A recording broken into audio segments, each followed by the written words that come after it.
आनंद धाम खोरी से महंत जी जो यहाँ पर जो आशीर्वाद समारोह है उसमें पहुँचे हैं, तो हम उनसे इस मौके का लाभ लेते हुए कुछ सवालों के जवाब पहुँचते हैं और आशीर्वाद के बारे में भी पूछेंगे। तो महाराज जी, पहले तो मैं ये जानना चाहता हूँ, आज लोगों में जो तनाव की समस्या फैल रही है, लोगों को नींद नहीं आ रही है, तो उसका आप क्या जनता को मैसेज देना चाहते हैं? इसका यही एक ही रास्ता है कि सत्य और असत्य की पहचान करने के बाद ही तनाव मुक्त हो सकता है। तो सत्य क्या है? सत्य पहले भी था, अभी भी है और बाद में भी रहेगा। सत्य यही है जो हर जीव के अंदर सदा से वर्तमान स्वरूप में रहने वाली ये आत्मा है। इस आत्मा के अंदर मन को ले जाके बुद्धि से समझा के स्थिर करे, फिर जो आने वाली अंदर की भावना है वो समान भावना आती है, फिर वहाँ से समाधान और शांति और मोक्ष की स्वरूप प्राप्ति होती है। यही मेडिटेशन है, यही शांति है और यही सब कुछ है।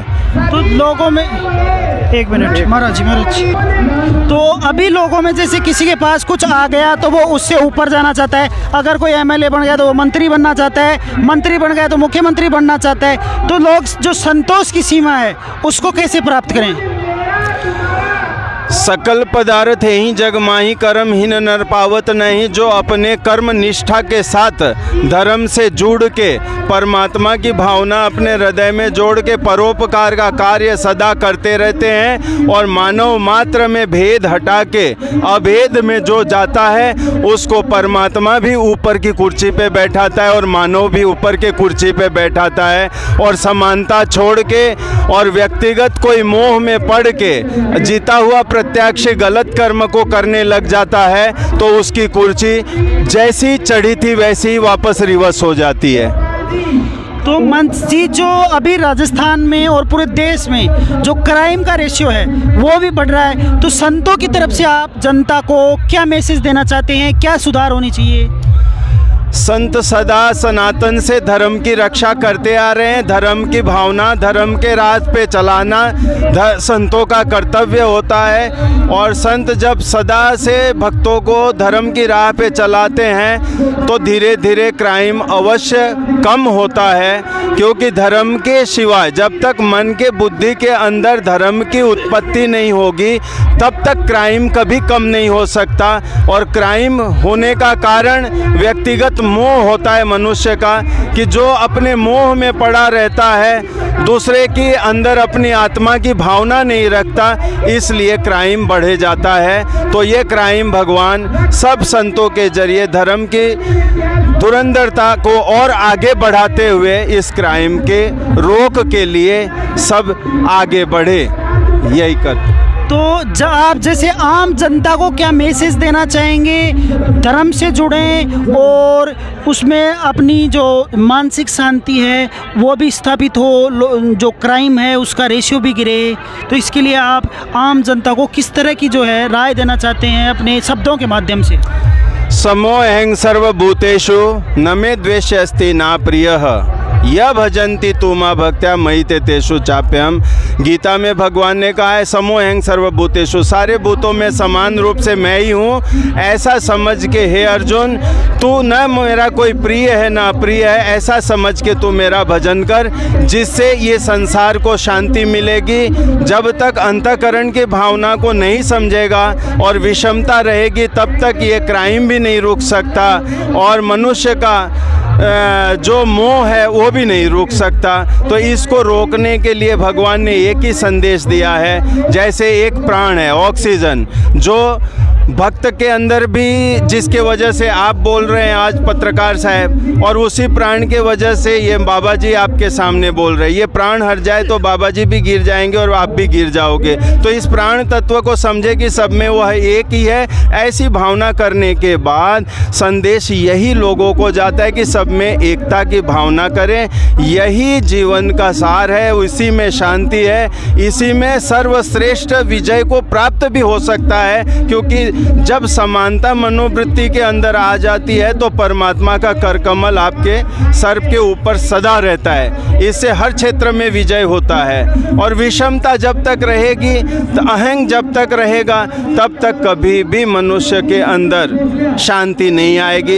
ये सनातन सतयुग से देख लो, त्रेता से देख लो, द्वापर से देख लो, आज कलयुग में भी देख लो। पहले भी यह विषमता थी, आज भी वही विषमता है। पहले भी लड़ाई थी, आज भी लड़ाई है। ये अपने मोह की लड़ाई चलते रहती है। इसमें साधु संत की भावना को अंदर आके अपने मन को मिला के समानता की अनुभूति करके विश्रांति ले, यही जीवन का सार है, यही लास्ट स्टेज है। तो अभी जैसे कुछ मंत्र राजनीति में भी आ रहे हैं, उसके माध्यम से भी कल्याण करने की कोशिश कर रहे हैं, लेकिन जो से पहले लोगों में डर था, आखिरी में अपना जो फैसला होगा, जो हाई कोर्ट की अदालत होगी, वहाँ पर जो ये फैसला होगा, उसका लोगों में खौफ क्यों नहीं है? क्या वो धर्म से इतने दूर हो चुके हैं कि उसमें वो खौफ खत्म हो गया है? महात्माओं का अगर क्षेत्र पे आना बहुत ही ऊंची बात है, क्योंकि उनके अगल बगल न परिवार है, न घर है, द्वार है। वो जिए तो किसके लिए जिए, वो करें तो किसके लिए करें? वो सदा समाज के अच्छे के लिए ही कार्य करते हैं, क्योंकि महाराज, उनको महाराज कहा गया। महाराज का मतलब क्या होता है? पूरे ब्रह्मांड का राजा। एक होता है राजा और एक होता है महाराजा।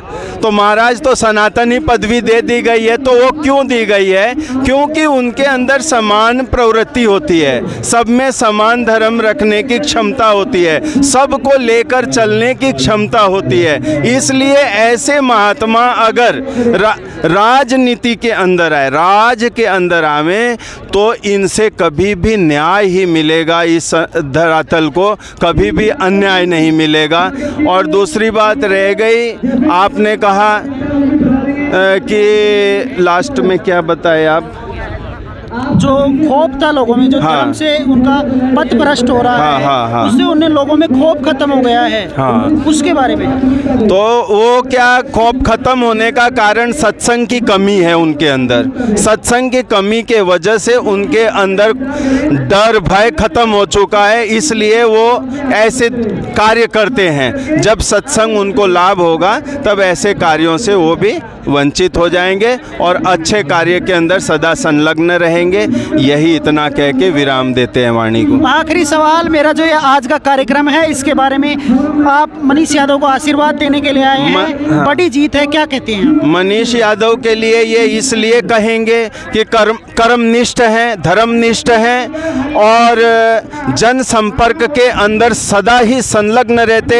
एक फ़ोन के अंदर चाहे कोई भी उनको फ़ोन करे, वो तत्काल आके उसका समाधान करते हैं। और जहाँ तक हो सके उनके अंदर धर्म इसलिए है कि ब्लड डोनेट कराना और लंपी में हर तरह से, यानी धर्म जहाँ है वहाँ विजय निश्चित है। परमात्मा यतो योगेश्वर यतो पार्थ कृष्ण धनुर्धरी ततो श्री विजय हो। श्री विजय कहाँ है? जहाँ परमात्मा के साथ उसका योगी जुड़ा है और धर्म जुड़ा है। तो जहाँ धर्म जुड़ा है वहाँ सदा परमात्मा साथ रहता है। तो ये मनीष भाई सदा कर्मनिष्ठ है। तो कर्मनिष्ठ जहाँ रहेगा, धर्मनिष्ठ जहाँ रहेगा, वहाँ परमात्मा का साथ रहेगा। और यहीं तक ये नहीं विजयी रहेंगे, आगे भी जाते रहेंगे, इसमें पूर्ण विश्वास है। इसमें बिल्कुल अमति नहीं है, सहमति है कि वो आगे ही बढ़ते जाएगा, क्योंकि उसके कर्म जो हैं वास्तव में धर्मनिष्ठ हैं। इसमें तनिक भी भेद नहीं है। तो हमसे बातचीत करने के लिए शुक्रिया। और आपका जो फीडबैक है, जैसे हमने आपका इंटरव्यू किया, तो आप जो दर्शक हैं उनसे रिक्वेस्ट शब्दों में करिए, सब्सक्राइब करिए और चैनल को फैलाने के लिए। आपका इंटरव्यू मेरे साथ अनुभव कैसा रहा, ये बताइए। इनका इंटरव्यू बहुत अच्छा रहा, अच्छे अच्छे प्रश्न पूछे, उनके उत्तर दिए गए। इसलिए इस चैनल के माध्यम से, देशराज चौधरी के चैनल के माध्यम से सब्सक्राइब करिए इनको और खूब आगे बढ़ाइए, शेयर कीजिए। धन्यवाद महंत जी। तो ये थे परमानंद धाम खोरीजे महंत जी। इन्होंने मानवता के लिए भी संदेश दिया है और चुनाव में जो महंत खड़े हैं उनकी महत्वता के बारे में भी बताया है। हमारे चैनल को सब्सक्राइब करिए, शेयर करिए। फिलहाल के लिए शुक्रिया।